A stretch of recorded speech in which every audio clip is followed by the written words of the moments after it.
ನಮಸ್ತೆ, welcome back to our channel Soumya recipe corner. ಇವತ್ತು ನಾವು ಕುಷ್ಕ ರೈಸ್ಗೆ, ಹಾಗೆ ಗೀ ರೈಸ್ಗೆ, ಹಾಗೆ ಜೀರಾ ರೈಸ್ಗೆ, ಜೊತೆಗೆ ಚಪಾತಿಗೂ ಕೂಡ ಒಳ್ಳೆ ಕಾಂಬಿನೇಷನ್ ಆಗಿರುವಂತಹ ಚಿಕನ್ ಮಸಾಲಾನ ಹೇಗೆ ಮಾಡೋದು ಅಂತ ನೋಡೋಣ ಬನ್ನಿ. ಇದಂತೂ ಈಸಿಯಾಗಿ ಟೇಸ್ಟಿಗೆ ತುಂಬಾ ಕ್ವಿಕ್ಕಾಗೂ ಕೂಡ ಮಾಡ್ಕೊಬೋದು, ತುಂಬಾ ಚೆನ್ನಾಗಿರುತ್ತೆ. ಈ ರೆಸಿಪಿನ ಇವಾಗ ಹೇಗೆ ಮಾಡೋದು ಅಂತ ನೋಡೋಣ ಬನ್ನಿ. ಮೊದಲಿಗೆ ನಾನಿಲ್ಲಿ ಒಂದು ಮಿಕ್ಸರ್ ಜಾರ್ನ ತೊಗೊಂಡಿದ್ದೀನಿ. ಆ ಮಿಕ್ಸರ್ ಜಾರ್ಗೆ ನಾನಿವಾಗ ಚಿಕ್ಕ ಚಿಕ್ಕ ಈರುಳ್ಳಿನ ನಾನು ಒಂದು ಬಟ್ಲಷ್ಟು ಹಾಕೊತಾ ಇದ್ದೀನಿ ನೋಡಿ. ಚಿಕ್ಕ ಈರುಳ್ಳಿ ಇಲ್ಲಾಂದರೆ ನೀವು ನಾರ್ಮಲ್ ಈರುಳ್ಳಿನೂ ಕೂಡ ಬಳಸ್ಬೋದು, ಬಟ್ ಚಿಕ್ಕ ಚಿಕ್ಕದು ಈರುಳ್ಳಿ ಯೂಸ್ ಮಾಡಿದ್ರೆ ಟೇಸ್ಟು ತುಂಬಾ ಚೆನ್ನಾಗಿ ಬರುತ್ತೆ. ಅದಕ್ಕೋಸ್ಕರ ಇವಾಗ ನಾನು ಈರುಳ್ಳಿ ಹಾಕಿದ ಮೇಲೆ ನಾನು ಒಂದು ಹೋಲ್ ಬೆಳ್ಳುಳ್ಳಿನ ನಾನು ಸಿಪ್ಪೆ ತೆಗೆದು ಹಾಕ್ಕೊತಾ ಇದ್ದೀನಿ. ಹಾಗೆ 2 ಇಂಚಷ್ಟು ಶುಂಠಿ ಹಾಕ್ಕೊತಾ ಇದ್ದೀನಿ ನೋಡಿ.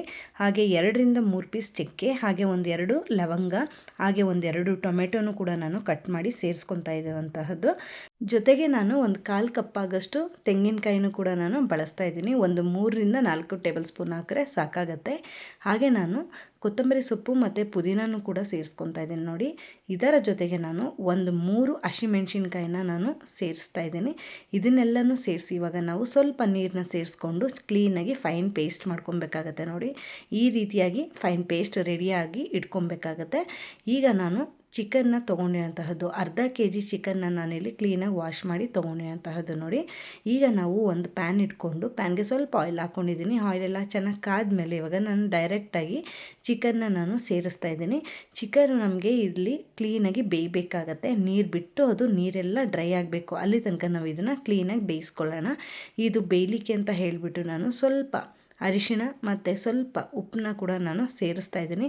ಯಾವಾಗಲೂ ಅರಿಶಿಣ ಮತ್ತು ಉಪ್ಪಲ್ಲಿ ನೀವು ಚಿಕನ್ನ ಬೇಯಿಸೋದ್ರಿಂದ ಆ ಚಿಕನ್ನಲ್ಲಿರುವಂತಹ ರಾ ಸ್ಮೆಲ್ಲೆಲ್ಲ ಹೋಗುತ್ತೆ ಕ್ಲೀನಾಗಿ, ಮತ್ತು ಚಿಕನ್ನು ಸ್ಮೆಲ್ ಬರಲ್ಲ. ಅದಕ್ಕೋಸ್ಕರ ನಾವು ಯಾವಾಗಲೂ ಇದನ್ನು ನಾವು ಫ್ರೈ ಮಾಡಬೇಕಾದ್ರೆ ಮುಂಚೆನೇ ನಾವು ಉಪ್ಪು ಮತ್ತು ಅರಿಶಿಣನ ಸೇರಿಸಿ ಚೆನ್ನಾಗಿ ಈ ರೀತಿಯಾಗಿ ಫ್ರೈ ಮಾಡ್ಕೊಬೇಕಾಗತ್ತೆ ನೋಡಿ.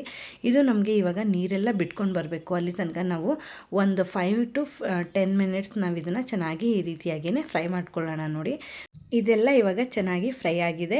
ಈಗ ನಾನು 1.5 ಟೇಬಲ್ ಸ್ಪೂನ್ ಆಗೋಷ್ಟು ಹಸಿಮೆಣ್ಸಿನ್ಕಾಯಿ ಪುಡಿ, ಹಾಗೆ 1.5 ಟೇಬಲ್ ಸ್ಪೂನ್ ಆಗೋಷ್ಟು ಧನಿಯಾ ಪುಡಿ, ಮತ್ತು ಒಂದು ಅರ್ಧ ಟೇಬಲ್ ಸ್ಪೂನ್ ಆಗೋಷ್ಟು ಗರಂ ಮಸಾಲಾನ ಸೇರಿಸ್ಕೊಂಡು ಚೆನ್ನಾಗಿ ಈ ರೀತಿಯಾಗಿ ಮಿಕ್ಸ್ ಮಾಡಿಕೊಂಡು ಚಿಕನ್ನ ಬೇಯಿಸ್ಕೊಬೇಕಾಗತ್ತೆ.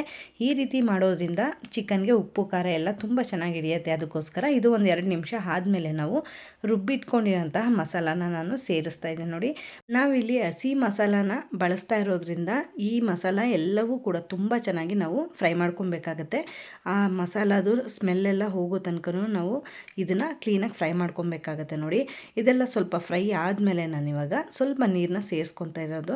ನೀವು ಕನ್ಸಿಸ್ಟೆನ್ಸಿ ನೋಡಿಕೊಂಡು ನೀರು ಎಷ್ಟು ಬೇಕಾಗುತ್ತೆ ಅಷ್ಟಕ್ಕೆ ನೀವು ಹೆಚ್ಚಿಸ್ಕೊಳ್ಳಿ ಮಸಾಲಾನ. ಈ ರೀತಿಯಾಗಿ ನಾನು ಇಷ್ಟು ಥಿಕ್ನೆಸ್ ಆದರೆ ಸಾಕಾಗತ್ತೆ ನೋಡಿ. ನಾನಿವಾಗ ಇದಕ್ಕೆ ರುಚಿಗೆ ತಕ್ಕಷ್ಟು ಉಪ್ಪನ್ನು ಕೂಡ ಸೇರಿಸ್ಕೊಂಡು ನಾವು ಇದನ್ನು ಒಂದು ಲಿಡ್ಡನ್ನು ಕ್ಲೋಸ್ ಮಾಡಿ ಒಂದು 10 to 15 ಮಿನಿಟ್ಸ್ ಕ್ಲೀನಾಗಿ ಮೀಡಿಯಮ್ ಫ್ಲೇಮಲ್ಲಿ ಇದನ್ನು ಚೆನ್ನಾಗಿ ನಾವು ಬೇಯಿಸಬೇಕಾಗತ್ತೆ ನೋಡಿ.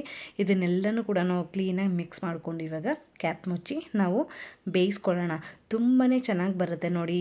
ಇದಂತೂ ನಿಮಗೆ ಕುಷ್ಕ ರೈಸ್ಗೆ, ಹಾಗೆ ಗೀ ರೈಸ್ಗೆ, ಹಾಗೆ ಜೀರಾ ರೈಸು, ಚಪಾತಿ ಎಲ್ಲದಕ್ಕೂ ಒಳ್ಳೆ ಕಾಂಬಿನೇಷನ್ ಅಂತಲೇ ಹೇಳ್ಬೋದು. ಹಾಗೆ ಇದನ್ನು ಕೂಡ ನೀವು ಮುದ್ದೆ ಏನಾದ್ರೂ ಗಟ್ಟಿಯಾಗಿ ಗ್ರೇವಿ ಮಾಡ್ಕೊಂಡು ತಿನ್ನೋದಕ್ಕೆ ಇಷ್ಟಪಡ್ತೀರಾ ಅಂದರೆ ಈ ಚಿಕನ್ ಮಸಾಲದಲ್ಲೇ ನೀವು ಕೂಡ ಮುದ್ದೆನೂ ಕೂಡ ತಿನ್ಬೋದು. ತುಂಬಾ ಅದ್ಭುತವಾಗಿ ಬರುತ್ತೆ ಟೇಸ್ಟ್ ಅಂತೂ. ನೀವು ಕೂಡ ಮನೇಲಿ ಒಂದ್ಸರಿ ಖಂಡಿತವಾಗ್ಲೂ ಟ್ರೈ ಮಾಡಿ. ಇವಾಗ ನೋಡಿ ಕುದಿ ಎಲ್ಲ ಬರ್ತಾ ಇದೆ ಚೆನ್ನಾಗಿ.